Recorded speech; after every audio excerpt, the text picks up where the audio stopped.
Coming in first, we have a group of players and coaches who have openly admitted to using Mary Jane. First, we have Phil Jackson. Phil Jackson, or the Zen Master as we know him, is a largely respected coach known for coaching Michael Jordan and Kobe Bryant in their primes. In fact, their success and fame can largely be accredited to Phil. During The Last Dance, we saw how Phil was in touch with his inner self, believing that meditation was an essential part of one's life. Back in 2016, with an interview with CBS's James Herbert, Phil admitted to smoking marijuana to treat his back pain. This may not come as a surprise with him spending most of his life and career in California and his philosophies, but the NBA is still against the use of Mary Jane and hate to see players and coaches using and promoting it out in the open. Second on the list is Larry Sanders. He was an amazing defensive big man in college, standing at a tall 6 feet and 11 inches, playing for the VCU Rams before getting drafted to the Bucks in 2010. He went 15th pick, so he was expected to help the Bucks achieve their long-term goals. He spent most of his career with the Milwaukee Bucks before problems started to arise. Larry was suspended twice due to his open use of marijuana. Milwaukee then sought to extinguish the problem by buying out Sanders' contract after he was suspended a second time. Though it came out later through a video that Sanders was fighting anxiety, depression, and mood disorders. He sought help after that and returned to the NBA in 2017 to play with the Cavaliers. Third on the list is Steven Jackson. Steven Jackson played for multiple teams, including the Nets, Warriors, Bucks, and Spurs, just to name a few. Jackson was known for being an exceptional role player. Role-playing meaning he was brought on a team to play a specific role for a position that the team needed at that time. He never was the best player on his team and never was an all-star, but he was good at his craft. This came to be true in 2003 when Jackson assisted the Spurs in winning a championship title along with other greats like Tim Duncan and David Robinson. Steven Jackson played 14 seasons in the NBA before retiring in the 2014-2015 season. He then admitted to smoking Mary Jane in 2017 while on Michael Rappaport's podcast.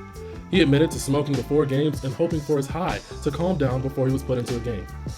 Fourth on the list of our group of high flyers, we have Steve Kerr. Steve Kerr is currently the coach of the Golden State Warriors, but has an unbelievable resume as a player. From playing with the great Michael Jordan in his prime years to playing with the Spurs and winning a championship there.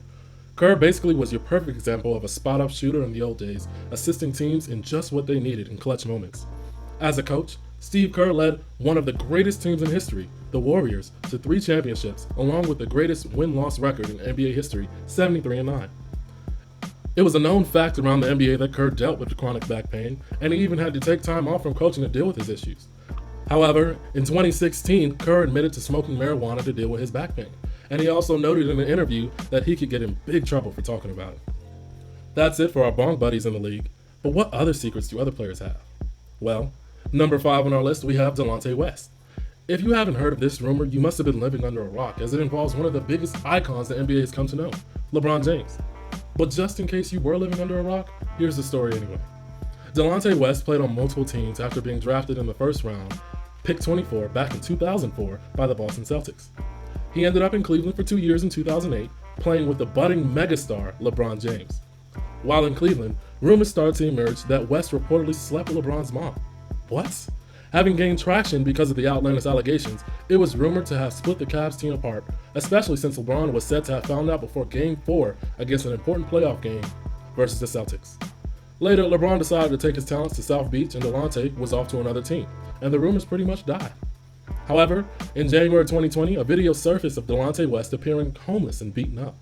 LeBron then made a statement that he would seek help for Delonte after seeing him in such a pitiful state. So, friends, right? Well, who knows? Moving on to number 6 on the list, we have Michael Sweetney. Michael Sweetney was long regarded as the Knicks' comeback moment when he was drafted in 2003. He was seen as a 6'8", 300-pound big man who could move mountains if he needed to. However, he only ended up playing 42 regular season games his rookie year and was traded to the Bulls, where he played 2 more years before taking his talents overseas. Being 6'8" and 300 pounds obviously was a problem for Sweetney, as he was rejected from joining the Celtics in 2007 after failing to meet standards in their summer team. Later, it came out that Michael Sweetney admitted to having an eating disorder, with the cause being depression. Certainly that's something that has to be hard to admit, but it explains the issues he had while his short NBA stint was ongoing. Coming in at number 7, we have Chris Herron. Chris Herron isn't a widely known player in the NBA. He was an average player in college and managed to get picked up in the second round by the 1999 Boston Celtics. He only played 2 seasons in the NBA, all while being introduced to various drugs that pushed him to be addicted to heroin, arrested for possession, and overdosing on the drug. His tragic short time in the league moved him to create the Heron Project to help those recovering from addiction. What a good guy. Number 8 in our final dark secret is Kyrie Irving.